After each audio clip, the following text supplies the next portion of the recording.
Angélica. Ángel. Era como las personas se referían a esta niña.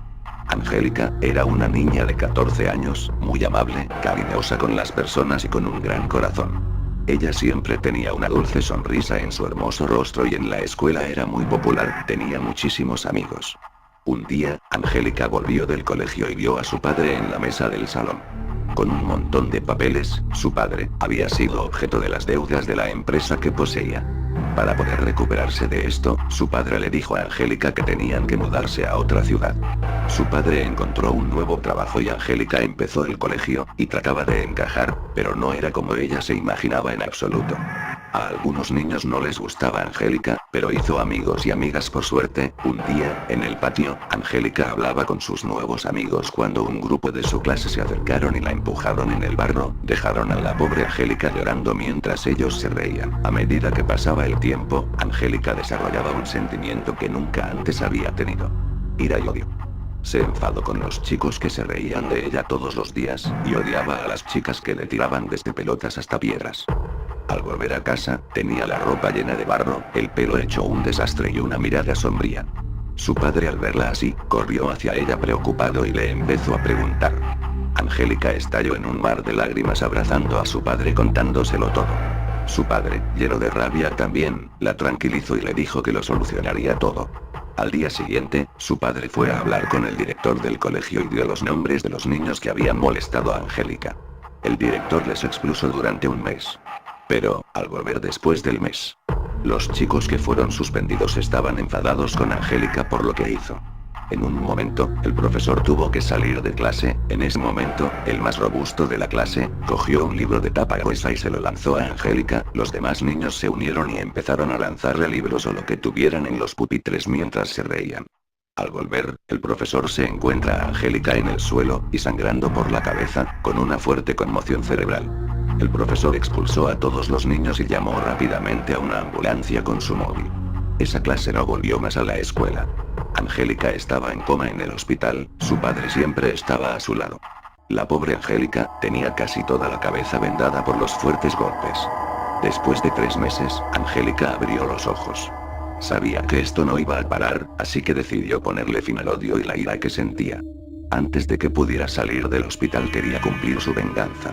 Así que, por las noches, cuando el reloj marcaba las 12, Angélica esperaba su momento, cogió una pequeña tarjeta, y se levantó de la cama, con las vendas en su cabeza, salió del hospital con mucho cuidado. Caminaba por las calles desiertas y fue a la casa del chico que le había lanzado el libro, el que originó todo. La puerta estaba cerrada, así que la abrió forzándola con la tarjeta. Lentamente, entró en la casa y buscó la habitación del chico. Sin hacer ruido, Angélica entró en su cuarto. El chico dormía plácidamente. Angélica se acercó mientras una sonrisa se le dibujaba. Despacio, deslizó sus manos y le agarró del cuello, apretando violentamente, clavándole los dedos en la garganta. El chico, muy asustado y sudando, abrió los ojos mirando a Angélica. Ella solo sonrió y su risa se escuchaba muy débil, como si fuera de ultratumba. Siguió apretando y apretando. La cara del muchacho se iba poniendo roja, no podía respirar y se retorcía en agonía hasta que cerró los ojos y dejó de moverse. Angélica sonrió satisfactoriamente, le soltó del cuello y con una voz muy débil le dijo: ¿Recuerdas cuántas veces me has humillado? Este es el mejor castigo para ti. Pero tranquilo, no serás el último. Tras decir esas escalofriantes palabras, Angélica se fue de esa casa en silencio. Volvió al hospital, donde solo se escuchaban sus pasos por el oscuro pasillo, mientras seguía sonriendo. Cada noche, hacía lo mismo, cuando daban las 12 de la noche. Angélica salía del hospital, se dirigía a casa de un chico o una chica que le habían molestado, y los estrangulaba violentamente. Tras varias semanas, Angélica fue dada de alta en el hospital. Su padre además, consiguió pagar las deudas de la empresa en la que trabajaba y Angélica se cambiaría a su antiguo colegio. Una tarde, mientras viajaban de nuevo a su ciudad, en el coche con su padre, la radio estaba puesta, y empezaron a informar de unas noticias. La policía informaba de que 24 niños y niñas del colegio donde estudiaba Angélica, habían muerto estrangulados en sus propias casas, pero no tenían ningún sospechoso. Al oír la noticia, Angélica miró por la ventana sonriendo. A día de hoy, Angélica vive. Y hay algo que odia mucho, los abusones. Ten cuidado si te has reído, o has humillado, o has golpeado a alguien. Eso a Angélica le pone furiosa. Muy muy furiosa.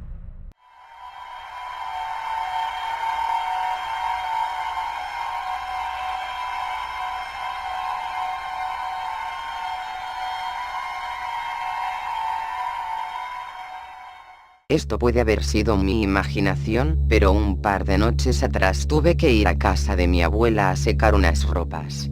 Yo vivo con mi hermana en su casa y ese día, su secadora se había estropeado. Llamé por teléfono a mi madre pero estaba dormida, así que llamé por teléfono a mi abuela, y me dijo que fuera a su casa. Mi pequeño sobrino quería venir, así que lo llevé conmigo de la mano. Era bastante tarde.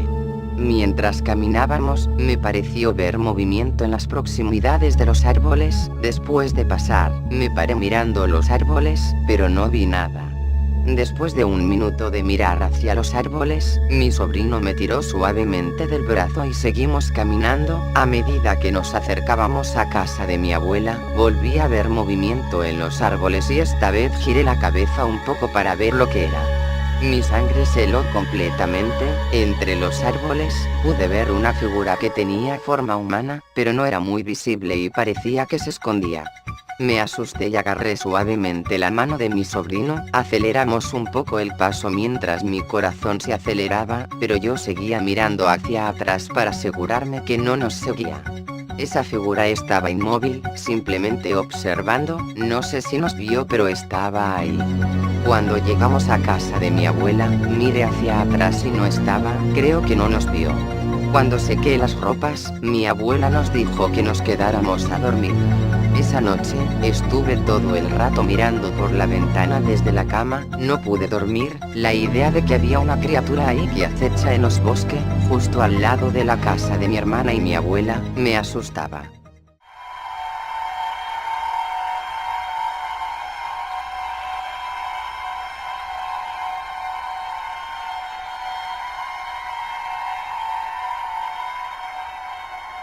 Cuando tenía 6 años de edad, mi familia tenía una casa muy bonita cerca de un lago. Era una estupenda comunidad privada donde había poca o nada de gente. Habíamos estado allí, alrededor de un mes, cuando mi abuela decidió venir a visitarnos. Mi hermano pequeño y yo, estábamos nadando y haciendo el tonto cuando vimos el coche donde venía ella, y se dirigía a nuestra casa. Salimos del agua y corrimos hacia su encuentro.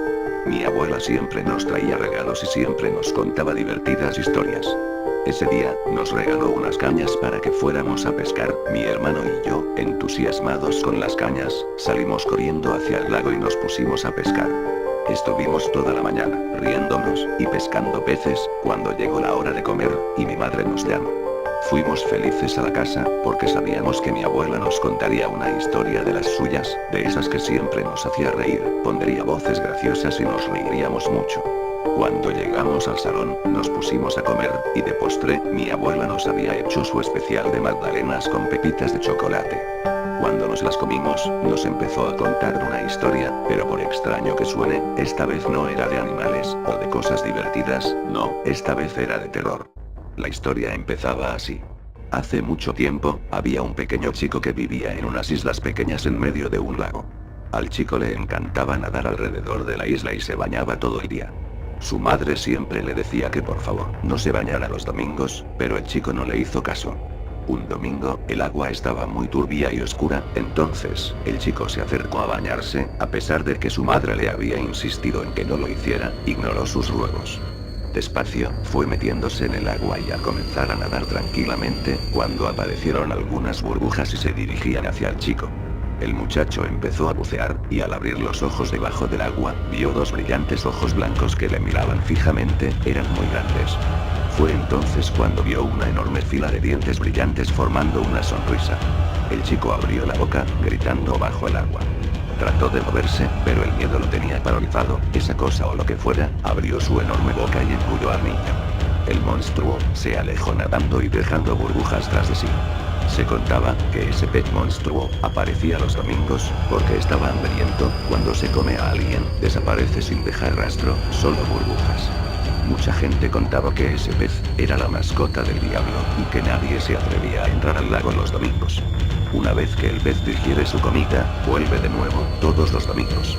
Mi hermano y yo estábamos aterrorizados por esa historia y por un tiempo estuvimos sin ir al lago por temor a que ese pez mutante nos engullera. Esto hizo feliz a mi madre porque el domingo sería el día de estar con la familia. Fue entonces cuando la cosa se puso cada vez peor. Mi padre suele fumar mucho en casa, especialmente cuando está trabajando en proyectos para mejorar la casa. Una tarde, mi padre estaba pintando con pintura de laca por la parte trasera de la casa, cuando el cigarro se le cayó en el bote inflamable. Las llamas se extendieron en la casa en poco tiempo y todos nos fuimos corriendo hacia afuera, viendo cómo nuestra casa ardía. Cuando me quise dar cuenta, mi camiseta estaba en llamas, y el pánico me consumió. Corrí hacia el agua. Y sin pensarlo me zambullí en el lago, mientras sentía el fuego apagarse al contacto del agua. Fue entonces cuando mi hermano empezó a gritarme fuertemente. Me giré en el agua y lo vi moviendo los brazos muy asustado. No podemos nadar los domingos. Tras decir esas palabras, se asustó mucho y retrocedió. No me atrevía a girarme en el agua, pero notaba algo extraño, como una respiración muy grande. Fue entonces cuando escuché un grito terrorífico que ni en mis peores pesadillas habría escuchado. Mi mundo se volvió oscuro. Esa cosa que acecha en los lagos los domingos me había engullido. Esa fue la última vez que vi a mi familia. He estado en el estómago de esta cosa durante más tiempo del que puedo recordar, y honestamente, no sé si alguien me escuchará. Pero déjame decirte, no es la digestión del pez lo que te va a matar, eres tú. La soledad te hará volverte loco a medida que pasa el tiempo.